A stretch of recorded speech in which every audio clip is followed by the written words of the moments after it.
Okay, welcome back everyone. Thanks for joining us again. It is Wednesday, April 15th. We lost the meeting. I apologize. Click meeting. Initially it looked like the chat froze and then the whole session froze. We couldn't hear Ben. So I closed the meeting and I've just asked Ben to come back so we can finish up the Q&A that he was doing. So if you're looking for the presentation that Benjamin Zimmerman from ABC First Aid and Aquatics just completed, that will be in a separate video. He talked about starting his own business, teaching how it went from a side gig to a full-time job. And I asked him to talk about this topic during COVID-19 because I think a lot of people need to explore ways that they can also financially support themselves outside of their traditional day job or employment. So we don't have the chat box available at this point in time. I was not able to open up the chat log from our previous session. So I'm going to ask the questions that I have noted that were asked.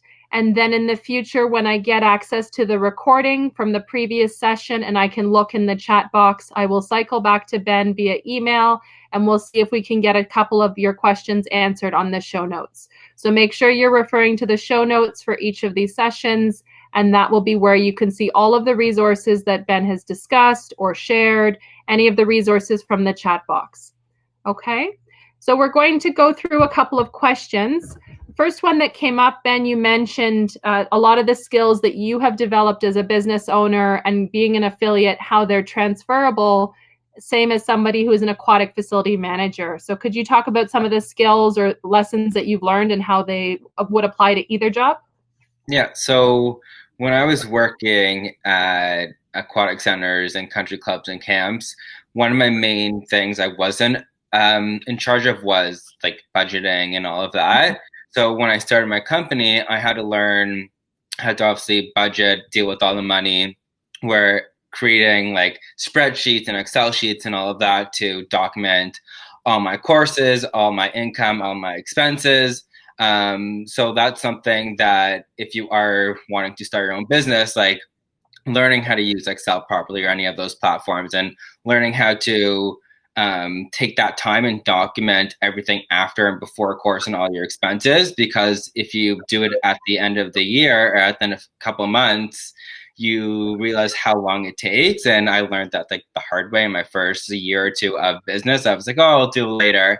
And now even before I even run all my courses or when I get an invoice, I'm constantly printing it, filing and doing everything because you can't always rely on your computers.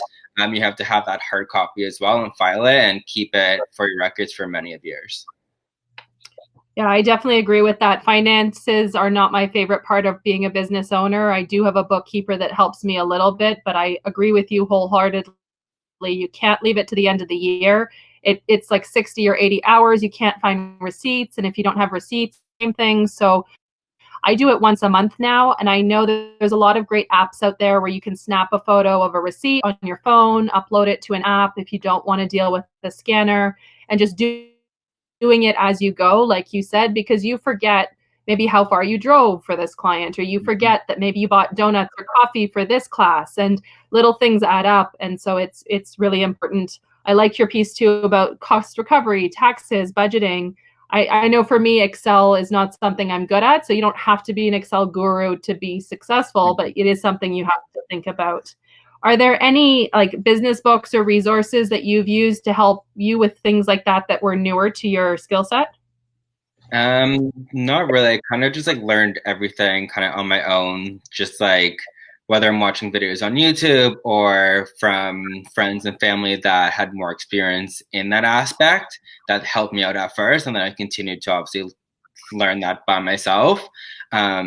Because when you think about it, it's not hard stuff. It's just getting into the hang of doing it and learning all the specific techniques for the different aspects. Yeah, I agree with you. I mean, we don't have to be good at everything, but as a business owner, we have to learn all aspects until we can reach a point maybe where we're successful enough to maybe offload the bookkeeping or offload the accounting, but we have to do it all ourselves the same way we in aquatics, right? You guard, you clean, you teach lessons, you do a little bit of everything. You mentioned advertising a little bit in mommy groups. Can you talk about that or how that's helped your business?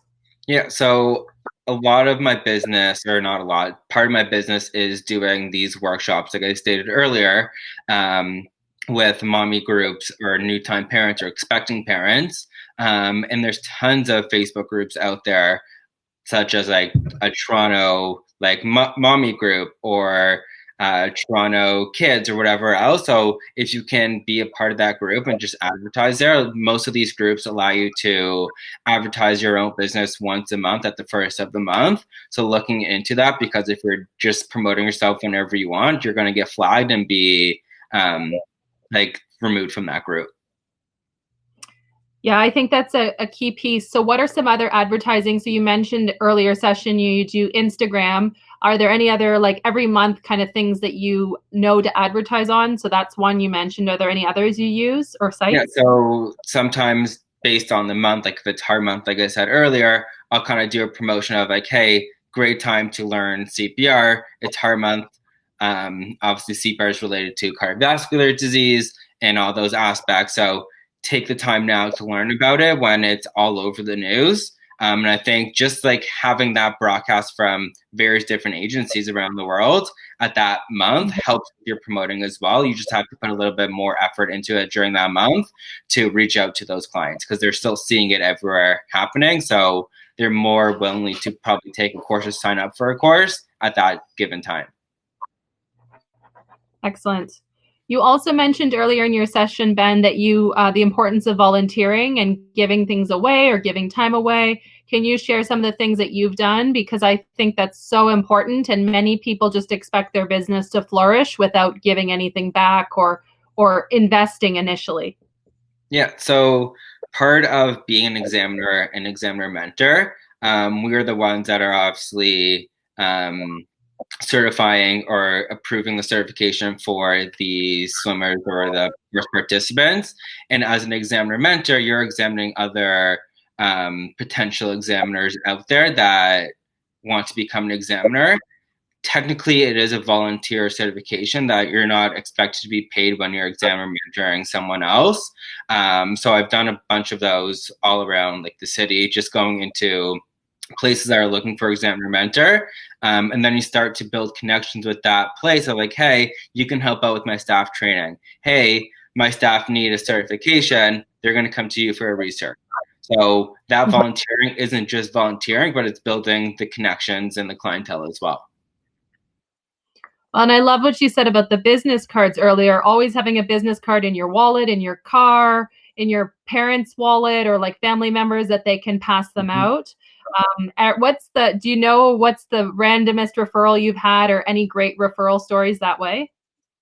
I had a plumber in my house, and my dad was like, hey, if you ever need any CPR or first aid training, my son runs a business, gave him that card and ended up like connecting with him that way. That his wife was like expecting a baby and they wanted to kind of learn some skills. So you just never know. Every single industry is going to require something. Every person at some point in their life are going to want to be educated in something. So the more you put yourself out there or others put you out there, obviously the more people you can gain into your pocket. Yeah, I agree with you. And earlier you mentioned too about flyers or newsletters. And I know there's a lot of people who don't like paper anymore. I have given business cards to people and then I find them in the garbage, 20 minutes later in the bathroom. That's fine. But I agree with you that business cards for what we do in aquatics or training, like somebody sticks a business card in a drawer, whether it's them or their successor or someone else in their office, that has a long life that's relatively inexpensive. Like a business card might cost 5 cents. You suggested Vistaprint, lots of great online, easy to design for yourself options. Exactly. And with your business cards also, like a lot of workplaces that you go into, there's like boards up there that you can post your business card. And so it's just another avenue that you can promote yourself because you never know where you're going to be. And you can always just pop that up on that corkboard or whatever they have there. Right. Like you said, cafes or restaurants or community centers, libraries, like advertise. Did you do your own logo or how did you end up with your logo? So I actually had a friend in graphic design create our logo. our logo switched a little bit over the years because we changed our company name. At first, when I started for the first couple of years, we were ABC Aquatics.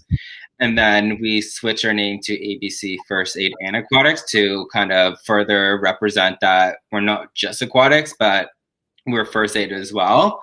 There's a lot of workplaces are like, hey, like your business is ABC Aquatics. Why are you teaching us first aid? They thought we were just aquatics.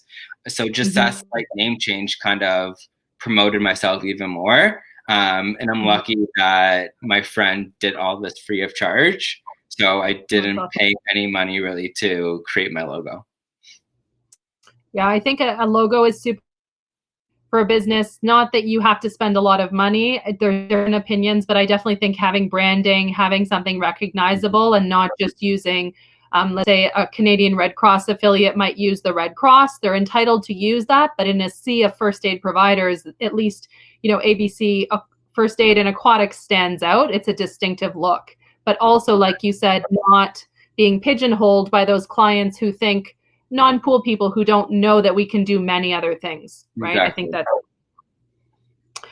there was a question in the chat box. I think this was the question I asked you when we lost the last call about scaling your programs. So somebody was asking, how do you scale programs? I'm thinking they meant because they're thinking more people is more profit. But I know for me, more people is sometimes more work and not as good of a product. So where do you fall in terms of scaling and what you've decided works or doesn't work for your business? Yeah, so within each course, I kind of have like my minimum number if I'm doing a group course. And then if I'm doing more of a private course, like if a family wants to just take a first aid course with them, then my pricing increases for private courses like that. But if I'm doing an open course to the community, then I have my set rate. I need at least like 8 people to meet standards, and I know how much my pool is going to cost, that I'm still going to make a profit from that. It becomes tricky when your numbers do increase, like you said, because you may need to hire another instructor, which is an expense. You may need more pool time because you don't want to just max your course out at 40 hours if you're doing a lifeguarding course, because what happens if someone needs that extra time, right? You need to be flexible to them and give them that extra time, not be like, hey, you couldn't do your object recovery 3 times. You're failing the course even though you're perfect. I'll give them that opportunity to continue doing that until they succeed. Yeah, I think you're so correct. Like the opportunity cost of taking on more people, it's not always like short-sighted. It's short-sighted. There may be more money, which sounds great, until there's more admin, more headaches, more challenges or things that could go wrong. So I think, do you find you get tired in terms of how many days you teach in a month, or like how are you able to balance so that you're financially where you want to be, but also, still having a life and doing other things? Yeah, so my schedule is kind of all over the place. Like some weeks I cannot be working at all, and then some weeks I'm working every single day. So just making sure when I get my courses scheduled that I'm kind of spreading them out evenly. But there are some weeks that I was doing like 5 dental offices every single day of the week, and then the next week I had nothing, but I had a large NL course over that weekend. So even if I'm working every single day, I'm still making an income from one course over several weekends, because people don't realize you don't have to work every single day in this field, because some of your courses can get you a pretty good revenue in just like 2 days. Yeah, and I think that's a big thing just for people who are watching this session is it's not to discourage you, it's just to be realistic and say, my business model is the same as Ben's, right? A non-COVID May for me is flat out busy, 6 classes in 2.5 or 3 weeks, right? It's a ton of revenue and I'm exhausted and I'm not doing anything other than working. And I may be working 20 days consecutively, but then my July might be dead. And I'm available for last minute calls. And it's for my business, it's very much feast and famine. And so you have to prepare accordingly, depending on what your service is, whether you're teaching aquatics courses, you're doing yoga instruction, furniture restoration was one of the examples we saw in the chat box, coaching, reffing. If you referee a sport that has no season or that's outside of, let's say, September to December, there's only amount of time that you can earn revenue. Exactly. And I know when like my hot periods are, like I know my May, June, July, early July are busier because that's when a lot of people are getting certifications for summer jobs, lifeguarding for summer camps and all that stuff. So I know that's my big season of recertifications and national lifeguard certifications. People want to become swim instructors for the summer when they're done school. So I know that's a hot period, but in early January, isn't a hot period because people are coming back from vacation, starting their jobs, and all of that. So you kind of have to know when your hot and cold periods are. Yeah, and if you don't know, if you're starting out with a business, you're not going to know right away. It might take a year or two to figure that out, but it'll be pretty apparent, I would say, for me, similar to your industry. So the same as what Ben is saying, as a service provider, May and June is very busy for me as well, but then July and August, unless there's an emergency, I'm less busy because most of the facilities I work with, they have their staff, they're ready to go, and then they're delivering programs. So they're not looking for training with me unless they have an emergency. Same thing, December, January, end of the year, end of budget, end of the desire to do anything as lifeguards get into exams and family time and Christmas, Hanukkah, whatever. I'm not as busy unless somebody has a surplus of money that they suddenly want to spend or they suddenly have an emergency, right? So you just have to be prepared to juggle that, or be aware that it's if you're doing it part-time, then it's going to conflict with maybe the same highs at your day job as a municipal aquatic facility manager, or maybe it's going to be offset. If you're a teacher or a dental hygienist, it might be different. Yeah, and I think part of that also is like when you do have your slower periods, you find that people are messaging you, emailing you saying, hey, like, I need a first aid recertification next week. Do you have availability? And it's great to have an open availability to offer and be flexible to your clients. So there's like pros and cons of those hot and cold periods, obviously.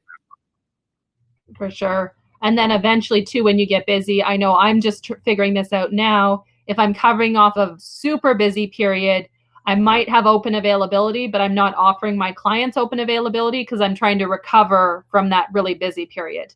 So I know when I was first starting out, I'd say like, well, I don't want to lose any revenue, right? Which is not what I would recommend for a business model. And so you grab all these little mini jobs. And I got to a point recently where somebody had asked me to do something that I could have done, but I really couldn't myself afford for myself to do 8 hours teaching. And I just had to decline because I think it was $180. It wasn't worth, I needed a day off, or my classes 2 weeks from now would really suffer. And that's well more than $180. Do you know what I mean? Like I've had those experiences also where I had busy weeks and I had someone, hey, can you do the private course for us? Would be around like $200 profit from that course. And I'm like, it's not necessarily worth it to me because that $200 isn't going to make a change in my business structure, really. For sure. And we can all, the nice thing about being a business owner, we can make those decisions off the cuff. We like internally, we don't have to be accountable to a rec director or a community services manager. We can say, yeah, maybe I'll charge a lower rate in this circumstance for this nonprofit whose mandate I really believe in. Or, you know what, I wasn't expecting to work the next 3 weeks, so I'll accept a lower wage from this other agency that can't afford to pay more because I genuinely wasn't expecting to work in the next 3 weeks. Exactly. And so there is a lot of flexibility there. I think it just have to remember when you're starting out to remember all those pieces you mentioned, Ben. So like equipment and supplies and pool space and classroom time. Because if you don't make a spreadsheet, you won't make any profit and you won't pay yourself for 40 hours worth of work or 20 hours worth of work. Okay, so the last couple questions we have. So are there any big business lessons you've learned in general that you would share with someone who's starting a business now? I think one of the biggest things is just like be open and honest with your clients. And give like constant feedback and communication, whether you're running a lifeguarding course or you're communicating to set up a course, just give that constant communication because you never want there to be any surprises at the end. And you don't want any miscommunication occurring. So just being open and honest with all aspects of running a course, scheduling courses, whatever else you need to do. Awesome. Do you have any advice for people? Maybe they're thinking about starting a business, or they've just started a business and they're kind of struggling with the COVID crisis. Any things that you're working on, or recommendations you have for any businesses? So I would say, like, if you're thinking about starting business or becoming some type of affiliate or training partner, before anything, just create a list of what are the things that I can offer, what pieces or aspects of equipment do I have, and have like rough estimates of like, this is going to cost me what are my like target prices and audiences, all that stuff, because you have to look at that before you're actually reaching out to people, so you have the answers when they ask you questions. Yeah, I think that's so true. If you don't know what licensing fees are to be a training partner or an affiliate, or what does a book cost, if you don't have those baseline expenses, I'm going to have to drive, I'm going to have to rent mannequins or AED trainers and classroom supplies. It's not saying you shouldn't do it, but you should at least know full picture what that's going to cost. And I think too, I love what you said about what services can I offer. Maybe you don't offer all services at once. So for example, Lakeview Aquatic Consultants, we hold 4 affiliations currently, but when I started, we only held 1. And that was because of the money to become an affiliate and the insurance and the paperwork. But then also you've spoken a lot, Ben, about the accountability to own all the correct equipment to run a class. If you don't have $5,000 to have mannequins for infant, adult, AED trainer, then maybe you don't offer that right now, or maybe you only offer classes for up to 6 people if you can only rent or borrow, buy 6 mannequins, and maybe you do other courses that have less overhead or licensing fees. Exactly. Like when I started off, I wasn't running larger courses because I didn't have all the equipment, but over the years, I've just kept purchasing randomly throughout the year new and updated equipment as well. And that's something to look into as well, because now agencies are starting to say, hey, all your mannequins that you have, you may not be able to use anymore. Like, Heart and Stroke in 2021 has come out saying you need feedback mannequins, which a lot of people may not have because initially they're more expensive to attain. Yeah, so if you're wondering what a feedback mannequin is, we talked about this at the end of the previous webinar. So for example, Preston, Prestan, is one particular brand. So when you do the compressions, there is a light that gives feedback, as Ben is saying. So the candidate is able to self-monitor their progress, as well as the instructor monitoring rate, speed, depth, that sort of thing.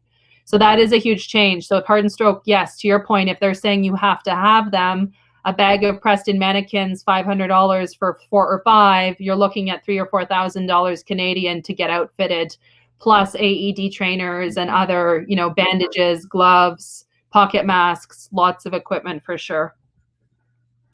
Last question, do you have any goals, or where do you see your business going in the next couple of years? What are you working on? How are you growing? So ideally, I want to be able to hire someone to work with me full time, whether they're doing more of the marketing, advertising, in-office stuff, or whether I'm having an instructor full time with me. I didn't mention it before, but like, I don't have any full-time staff. It's me. It's my business partner, which is my brother, that does part-time stuff when he's not teaching at a school. And then I have certain amount of instructors that I hire on a contract basis that are in my pocket when I need them, and reach out to them when I need that extra person to meet ratios. So ideally in the future, I would like to my goal is really to open up a facility, but that's a huge expense. Isn't reasonable right now to do. But I would love to have my own facility, my own pool that I can be adaptive even more, because once you own your facility, you can even be more adaptive as possible, because you can offer courses whenever you want, because you have the pool whenever you want. Yes. Yeah. I mean, I think that's a dream for many people, but not everybody has $2.3 million to play with, right? That's an investment.